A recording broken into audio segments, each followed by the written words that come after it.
let's talk about 5 books you must read this spring.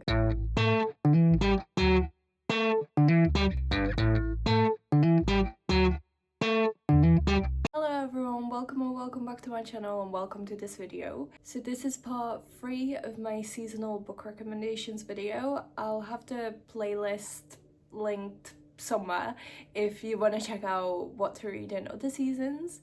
But this time around I got 5 books instead of 10. I'm not sure why. Yeah, I don't have a reason for that, but I have 5 books, so let's get into it. Okay, firstly, I have a romance book, The Catch by Amy Lee. This is a 3rd book in a kind of interconnected standalone series. It's not a series, but they're like interconnected, but it can be read as a standalone. That's the main point. This book follows an influencer and a fisherman and their kind of love story in the wild. Honestly, I don't remember the whole story. I just remember really enjoying it. I remember it being a fun read, and I remember them being out in nature. I don't know how much of the book actually takes place out in nature, but I just remember that, and for some reason that just gave me spring vibes, and also this cover. So yeah, I definitely recommend. Next, I have a book that I don't have with me because it's a book that is not out yet. I don't know when this video is going up, but this book is coming out in May.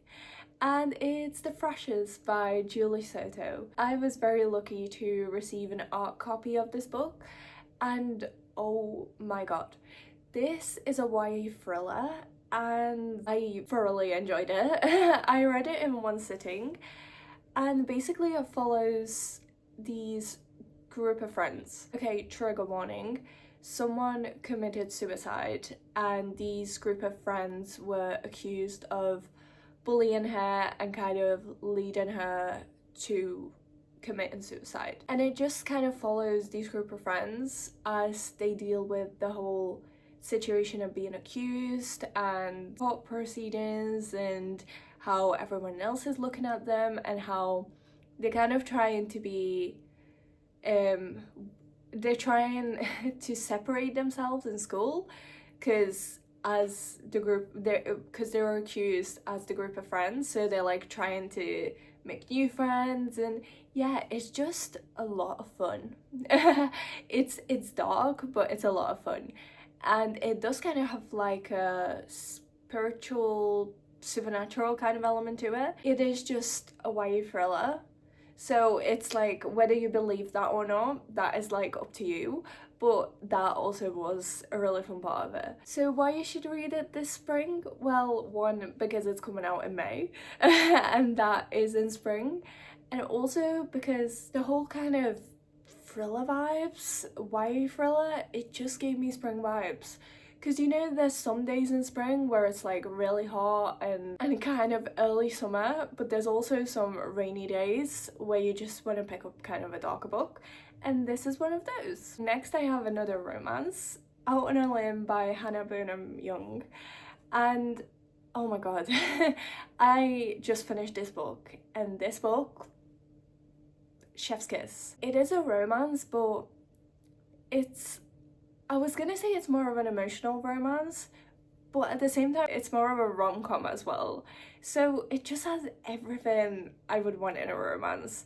It follows 2 people who have disabilities, and it's an accidental pregnancy trope, which I never thought I like, and it kind of follows them through the pregnancy. It just gives a whole new take on the accidental pregnancy trope, and I would say just romance books in general. Why I think you should read this book in spring? I always think of spring as a kind of in-between season between, you know, like winter and summer. And I think winter, I'm more like in a darker mood, into more emotional romances, whereas summer is more like cozy romance and quick romance and just like quick reads, whereas I think this is just perfect for spring because it's that perfect in between. It's quick, but it has that emotional depth to the story that I think it's just perfect to read. Next we have an adult thriller, The Boyfriend by Frida McFadden. I once again read this book in one sitting. These are just those kinds of books that you just read really quickly because it's so good and you can't put it down.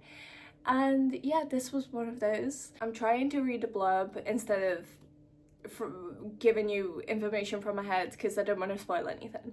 So it follows Sydney. She's a single woman in New York and she has terrible luck in dating. And then she has a new boyfriend who's utterly perfect, and there's a doctor at the local hospital. But then there's a brutal murder of a young woman, and turns out it's a series of interconnected deaths. And she feels safe, but then she doesn't, because turns out the suspect is like dating these bunch of women and killing them off. So it's a dark story, as thrillers usually are, but it's also a very interesting take on dating and singlehood and kind of mixing things into that. There is a bunch of stuff about dating apps in it, and you know how that unfolds and how you never really know who you're actually dating. And of course there's the twists and turns, as Frida McFadden's books usually have. I did not guess the ending. I thought I would, and I did not. There is kind of flashbacks to the past as well, or like, oh, I don't know how much of it is like flashbacks or it's just like a dual timeline. I don't know what it's called, but there was like a past timeline and a present timeline. So the present follows Sydney, and then the past timeline follows kind of another murder mystery. It does kind of connect at the end, so that was also very fun. Again, great read for spring if you want something a bit dark but also a bit of a fun read. A fun but dark read. Okay, last book I recommend you should read this spring is Wild Side by Elsie Silver. Okay, so remember how with the first book I said, oh, it's the third book in a series but you can read it separately? Well, this is also a third book in a series, and while you can read it separately, you do get spoilers for the first two books. So this might be a bad recommendation, but then I recommend the whole series. It's up here. These other two books, Wild Love and Wild Eyes and Wild Side, I recommend all of them. But this book especially, this was my first 5-star read out of this Rose Hill series by Elsie Silver. There is one more book coming, which I have very high hopes for. But back to this book. So this follows a wrestler and a single parent in a small town. I don't want to say too much and then give a bunch of things away, because I did enjoy going into this story blind.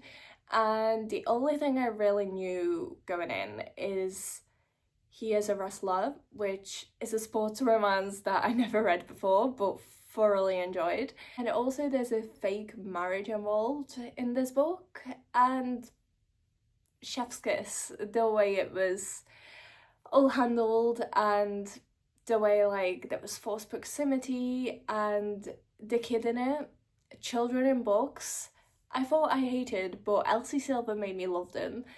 And the way it adds so much to their relationship, and the way they both care for the kid, and that's like what kind of brings them together alongside other things, but that is like the main thing that keeps them together, I would say, from the very beginning. So yeah, I don't know if I did not explain this right, but this book is freaking amazing and you should read it this spring. And that is the end of this video. Hopefully stay tuned for my summer book recommendations, which are coming soon because summer's nearly here. Honestly, time is flying. Let me know if you have read any of these books or you do read them after watching this video, and let me know your thoughts. And see you guys next time.